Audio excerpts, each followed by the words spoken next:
Bienvenue.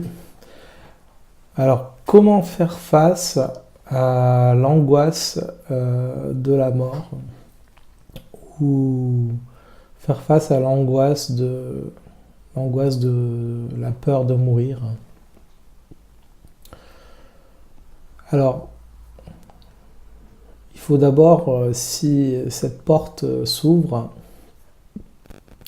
si vous avez la possibilité de ne pas refermer cette porte et d'avoir le courage de faire face à goûter cette expérience,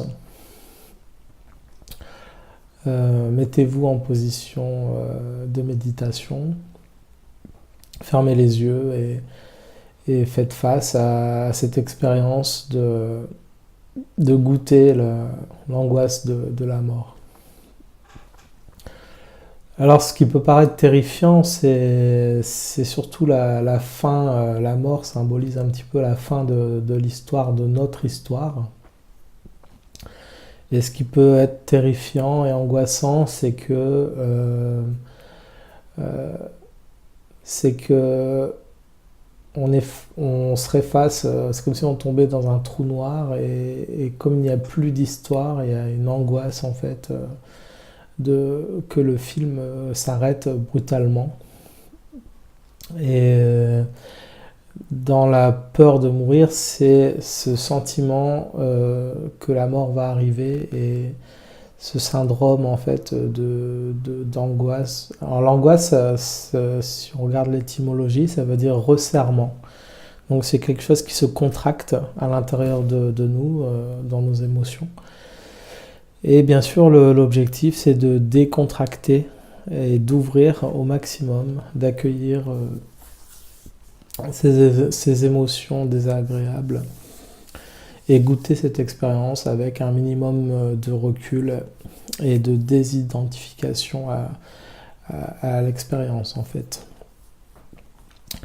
Quand on goûte à cette expérience avec un petit peu de recul, ce millimètre de distance avec les émotions qui émergent, on se rend compte, on conscientise que même si le film s'arrête, que l'histoire s'arrête, c'est comme un film qui est projeté à l'écran, quelque chose ne s'arrête pas. En arrière-plan, c'est l'écran blanc.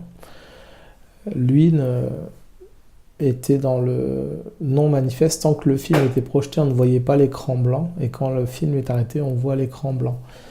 Donc il y a quelque chose qui perdure au-delà de la manifestation de l'histoire.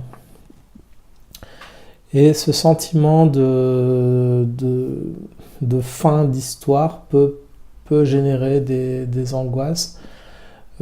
Comment vivre si on a quitté le personnage et son histoire? Quelle sera cette nouvelle vie entre guillemets sans histoire en fait? Ce qui peut paraître un petit peu angoissant dans le sens où l'individu, le personnage conditionné avait cette habitude d'être incrusté dans des histoires avec des rebondissements, etc. Et à partir du moment où il met fin, entre guillemets, à cette servitude, peut générer des nouvelles angoisses, cette angoisse de vide existentiel et d'angoisse de la mort, en fait. Je vais m'arrêter là. Je pense que je vais faire plusieurs vidéos sur l'angoisse de la mort, sur l'angoisse de mourir.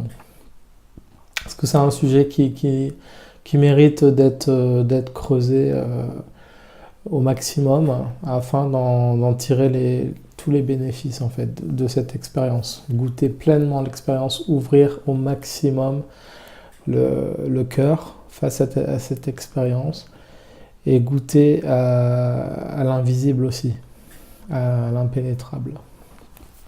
Voilà, donc je vous remercie de votre écoute et à une prochaine vidéo.